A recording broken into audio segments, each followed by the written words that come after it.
Graça e paz, meus irmãos. Vamos mais uma vez meditar na palavra de Deus. E agora nós vamos ler Deuteronômio capítulo 9, a partir do versículo 6. Vamos ler verso 6 e verso 7. A palavra de Deus nos diz: Saibam, pois, que não é por causa da justiça de vocês que o Senhor, seu Deus, lhes dá esta boa terra para que tomem posse dela, pois vocês são um povo teimoso. Lembrem-se e não se esqueçam de como no deserto vocês provocaram o Senhor à ira, desde o dia em que saíram do Egito até que chegaram a este lugar, vocês foram rebeldes contra o Senhor. Os versos 6 e verso 7, eles resumem uma série de narrativas que vai do verso 6 até o verso 24. É um pequeno resumo de como eles foram rebeldes diante do Senhor todo esse tempo da caminhada deles, e porque eles não deveriam olhar para os seus próprios corações e pensarem que pela justiça deles eles estariam entrando na terra do Senhor. O que nós temos aqui a partir do verso 6 é uma ampliação, um desenvolvimento daquilo que ele falou no Deuteronômio 9, verso 1 ao verso 5. Quando ali, especialmente no verso 4 e verso 5, ele fala sobre que o povo, eles não entrariam na terra por causa da sua justiça, seria pela maldade das nações e seria para confirmar a palavra do juramento que o Senhor havia dito a Abraão, Isaque e Jacó. Então, um desses três itens o Senhor pega aqui e ele começa a ampliar, a desenvolver esse conceito para que eles pudessem entender muito bem que não era por causa da justiça deles. E aí é interessante o texto, porque o texto ele traz uma lista de pecados, uma lista de erros de que Israel cometeu no passado, que são trazidos à memória pelo Senhor, não para condenar o povo, mas para fazer o povo ter um entendimento correto de quão dependentes eles são do Senhor, de quão frágeis eles são ao olharem para os seus próprios méritos e quão dependentes eles são do Messias, do Salvador, daquele que é o nosso mediador, que nos garante a vida eterna. Então o Senhor começa a trazer essa lista de pecados. Eles começam aqui no verso 6 e verso 7 o resumo de que eles são um povo teimoso, de que eles provocaram a ira do Senhor. Para em seguida, o verso 8 ao verso 14, nós temos uma narrativa que destaca o evento da subida de Moisés ao monte e o período em que ele ficou ali no monte. O texto no verso 8 diz: Em Horebe vocês tanto provocaram o Senhor a ira, que o Senhor ficou irado com vocês a ponto de querer destruí-los. Quando eu subi o monte para receber as tábuas de pedra, as tábuas da aliança que o Senhor havia feito com vocês, fiquei no monte 40 dias e 40 noites. Não comi pão, nem bebi água. O Senhor me deu as 2 tábuas de pedra escritas com o dedo de Deus. Aqui Moisés começa a falar ao povo detalhadamente esse resumo, o que está por trás desse resumo no verso 6 e verso 7, os erros que eles cometeram. E eles cometeram em momentos cruciais da história. O primeiro item mencionado é no contexto da entrega das tábuas da aliança, em que um momento singular na história de Israel, quando Moisés sobe representando todo o povo ao monte para passar 40 dias e 40 noites, para receber as tábuas da aliança com os 10 mandamentos. E é nesse contexto que o povo peca contra o Senhor. Porque o verso 12 diz: E o Senhor me disse, levante-se, desça depressa, porque o seu povo que você tirou do Egito já se corrompeu.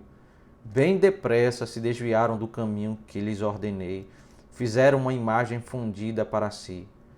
E o Senhor continuou dizendo: Tenho observado este povo, e eis que ele é povo teimoso.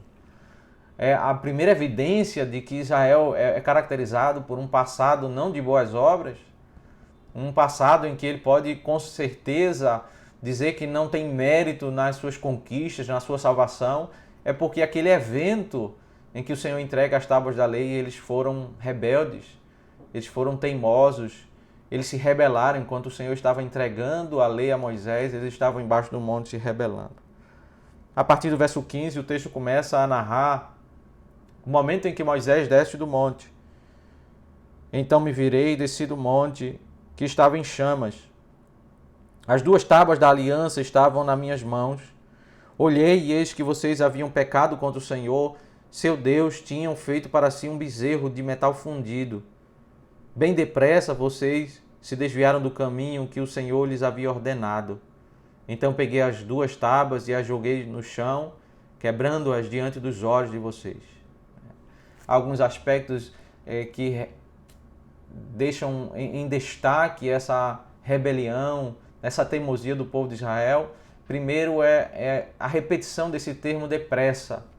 Como eles rapidamente, depressa, eles se desviam do caminho do Senhor. Poucos dias que Moisés subiu ao monte, eles já estão fazendo um bezerro.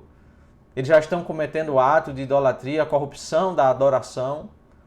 Eles estão contrários à vontade do Senhor e chama a atenção o contraste em momentos em que Deus vai abençoar o povo de modo extraordinário, eles estão em um caminho completamente oposto, de uma rebeldia contrária ao Senhor, afrontando ao Senhor. Se Deus está visitando o povo, entregando a sua lei, o povo está ali levantando um bezerro.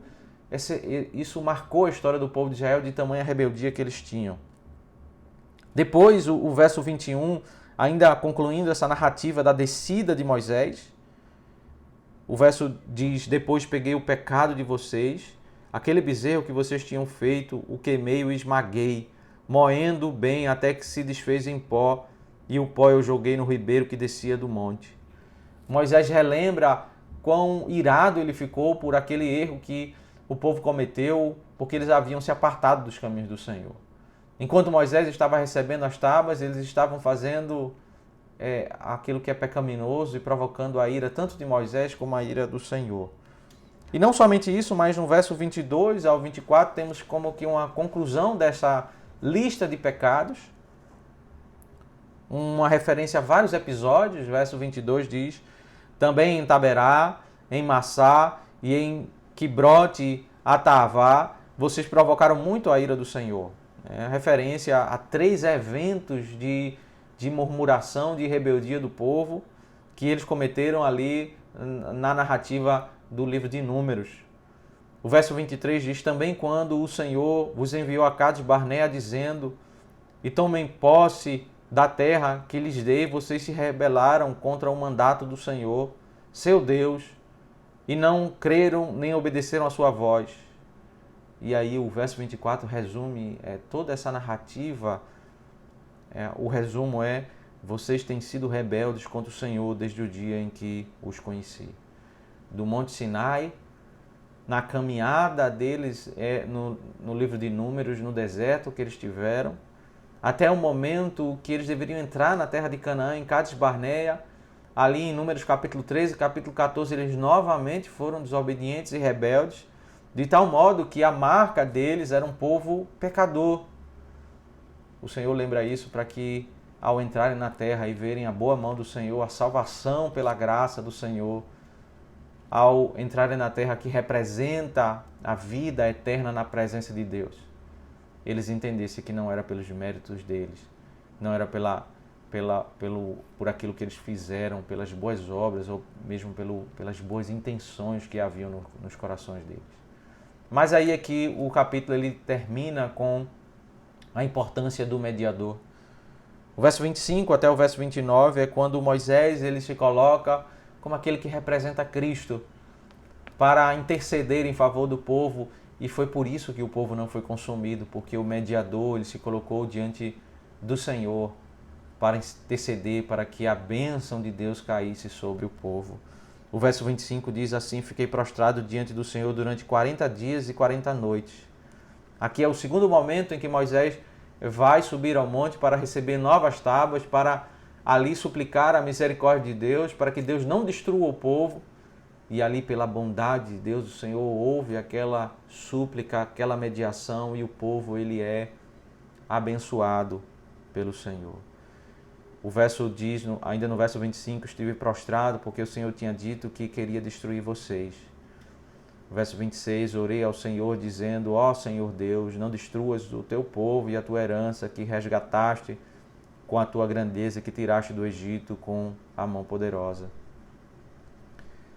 O verso 29, fechando todo o capítulo, diz: mas eles são o teu povo e a tua herança que tiraste com o teu grande poder e com o braço estendido.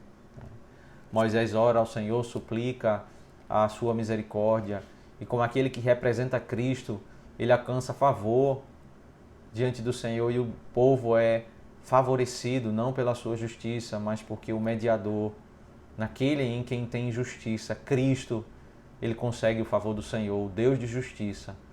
Só existe graça para as nossas vidas porque há justiça, porque no mediador há justiça. E nós estamos como que enxertados nele, na sua justiça, e por isso nós somos abençoados pela sua graça. Deus anuncia uma lista de erros do passado, para que o povo se lembre desses erros, não para viverem se condenando ou se sentirem desprezados pelo Senhor, mas esse lembrete vai ser um remédio contra a soberba, contra o sentimento de merecimento. Esse entendimento vai ser para eles se humilharem diante do Senhor, terem uma humildade devida, reconhecendo que tudo que eles têm, tudo que eles possuem, vem do Senhor pela sua graça e pelas suas bondades. Eles deveriam entender como eles necessitariam e necessitam do mediador. Eles só estão sendo abençoados, só têm vida diante do Senhor porque o mediador, aquele que é justo, aquele que é íntegro, ele operou a salvação para as suas vidas. O lembrar dos erros não é como aquilo que Satanás faz para nos acusar, para nos destruir.